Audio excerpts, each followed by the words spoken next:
This is the part third and the last video of the topic law and introduction. In the first video, as we remember, we have discussed about the introduction of law, meaning of law, importance of the law, and in the second part I have discussed the definitions of law, characteristics of law, functions of law and sources of law.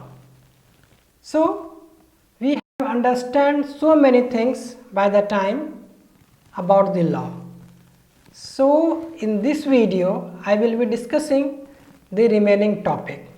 Those are law systems or legal systems, classification of law and the scope of law. So there are three topics yet to discuss. So let's begin with the law system. What is the law system is? Law system basically talking about the kind of system into which we are living, the kind of judiciary, the way judiciary performs, modus operandi, the way law is evolved, that is also included.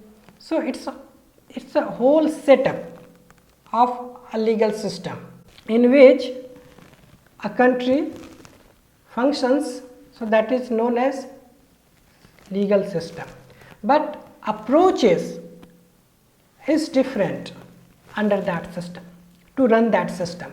So based on that approaches we have three legal systems. Basically we have two, but third one added, and that is also equally valid. It's not like that is something like auxiliary, not at all, that is equally valid. Let's check it out. The first one is, as you can see here, the common legal system. The second one is civil legal system, and the third one is the religious legal system. Likewise, we have three legal systems. In order to understand these legal systems, we have to check out the maps basically. Starting with the common legal system, you can check here on the screen that what are the countries that follow the common legal system. The highlighted countries follow the common legal system.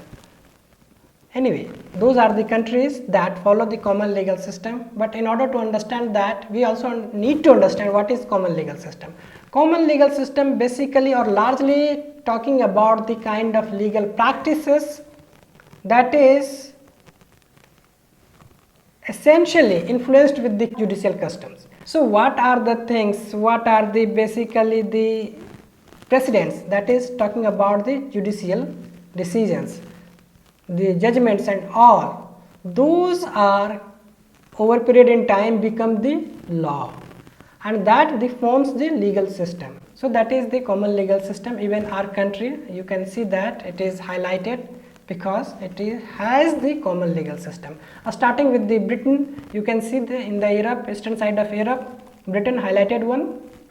Okay, so Britain, what are the countries where it ruled? Most of them have the common legal system. Okay, most of them. You can see North America, Australia, New Zealand, even many of the countries in Africa. So it is talking about those countries which were colonies of the UK. So all of them have the common legal system. Now let's discuss the civil legal system. As you can see on the screen, that again I am representing it with the map so that you can understand better. So civil legal system, first understand what it is. Civil legal system, it's not a new thing, I tell you, it's centuries old, starting with the beginning as civilization started.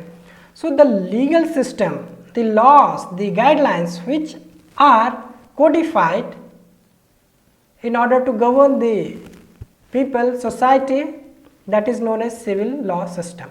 So here the law is codified, even judges follow those codified laws. Okay, in the common legal system we don't have any such codified concept, though in India you can find so many laws are codified. So we have largely mixed kind of things, but in the civil legal system the laws are essentially codified. Okay, And the examples, as you can see on the map, that is many of the European countries, Latin American countries, those countries follow the civil legal system, means they have the majority of laws and regulations which are codified. Okay, so that is civil legal system. Now come on the third legal system, that is religious legal system. Again, it's the same concept. The countries that follow the legal system which is influenced with the religious rules and guidelines, so that is known as religious legal system. So you can check out the countries. What are the countries that follow the religious legal system? All the northern African countries, Arab countries, okay, and in the Europe you can see the Denmark, and since Greenland is the colony of Denmark, so it is also highlighted with blue color. So these are the countries that have religious legal system. And again there is categorization. You can see the different colors. So green color countries that you can see here reflecting the Buddhism, the blue color reflecting the Christianity, and the deep red color, that is not exactly red but it's a deep, that is reflecting the Islamic religious country. So this is all about the legal system that we have. Likewise, three legal system: common, civil and religious legal systems, practiced in different countries of this world. Now come to the next topic, that is classification of law. Law is again classified on different bases. It hasn't any one classification, rather it is classified on different bases. As you can see on the screen, this diagram that reflecting the different categories of law. The first one, as you can see, based on nature of law, it is descriptive and prescriptive, two types. The second one is based on functional property of law. On this basis, there are again two categories: substantive law and procedural law. Third one is based on subject matter. Based on this, we have the public law and private law. And again, we have the international law and the municipal law, though that is not mentioned here, but that is again another classification. So now let's understand what is meaning of basically descriptive law. Descriptive law, as name suggests, it is something like in detail, defined. So in democratic country, we have the descriptive law that describes the rules and regulations and all in detail,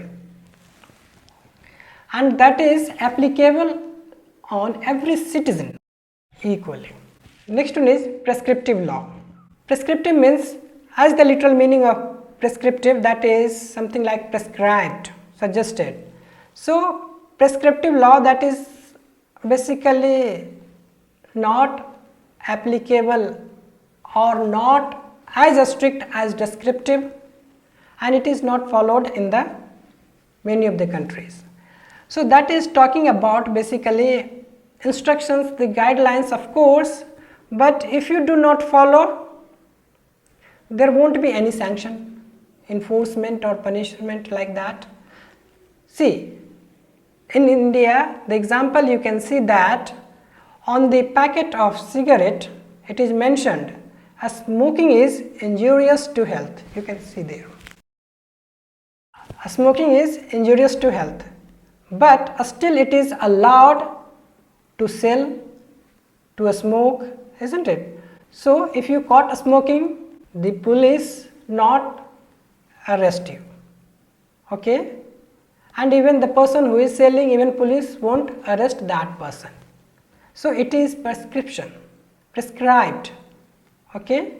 So if you follow or don't follow, it is up to your sense, your intellect, your understanding, your need, how you behave, okay? So that is prescriptive law. Now the second category, that is based on functional property, we have two: substantive law and procedural law. Substantive law, what does it mean? That substantive law means the law, the instructions, the guidelines that define your rights, your freedom, the crime and the punishment. All these things defined, and as the term suggests, it is static in nature. It defines this is the crime, and if you do that, it would be the punishment of that. Okay, but how that punishment will be executed, basically talking about the procedure, that substantive law doesn't mention. Then which law mentions that? That is procedural law. As name suggests, it talks about the procedure, how judiciary works. You can take the example.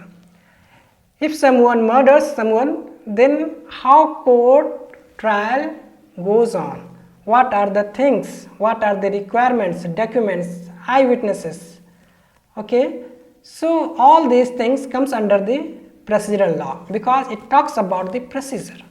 So example of substantive law, you can say Indian Penal Code, that is defining the all sorts of crime and the subsequent punishment.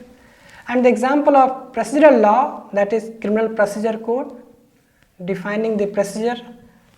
And the another example, that is CPC, Civil Procedure Code, that defines the filing the case and all, and jurisdictions, that is to deal with the particular cases kind of thing. So everything defined and related to procedure, that is known as procedural law.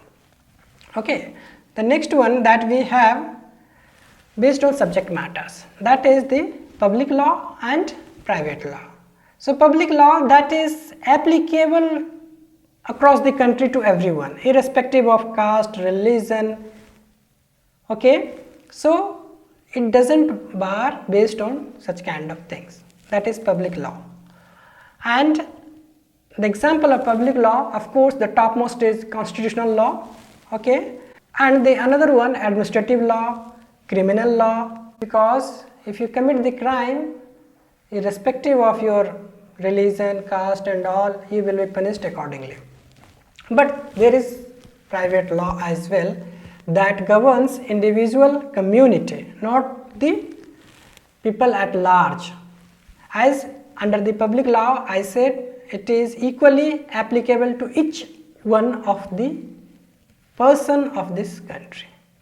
Okay, but private law, it's not like that. It basically governs the individuals, community, society, religious group, you can say like that.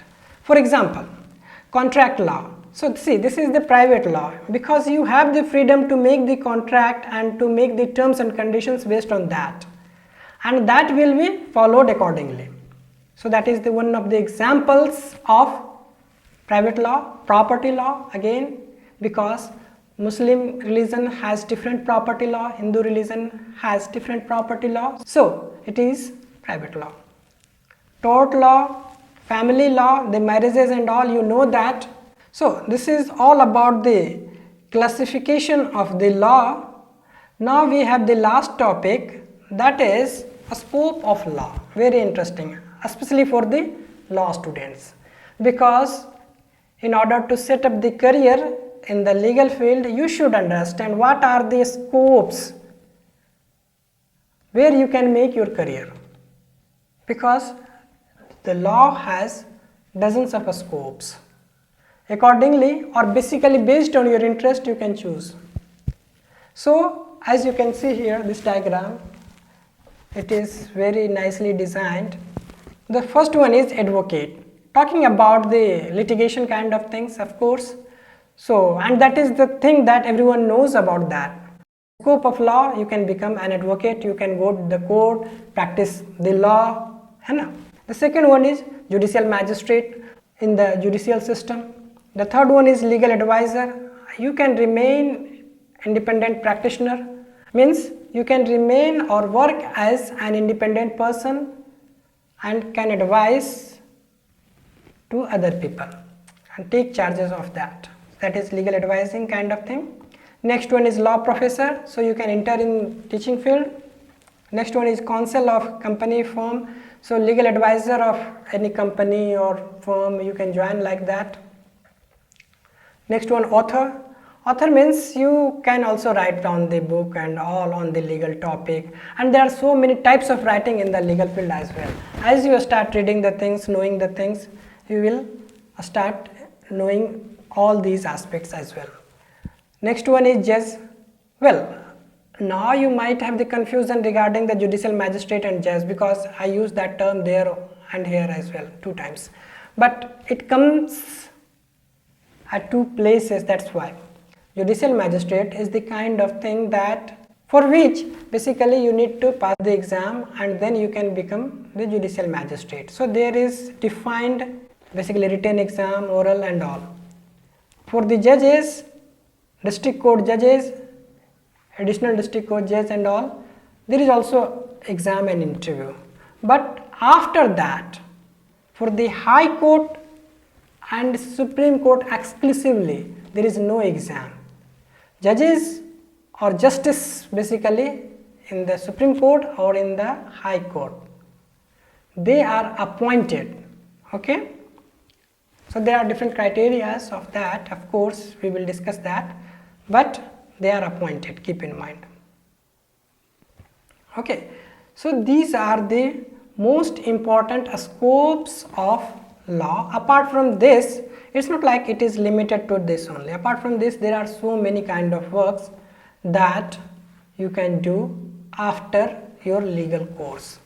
So don't worry on the career perspective, because you have a lot. So primarily focus on the subject matter, whatever we have discussed till now, so many things regarding the law. We have discussed everything, better to say, the law. So I repeat, watch these 3 videos again and again. See you in next video.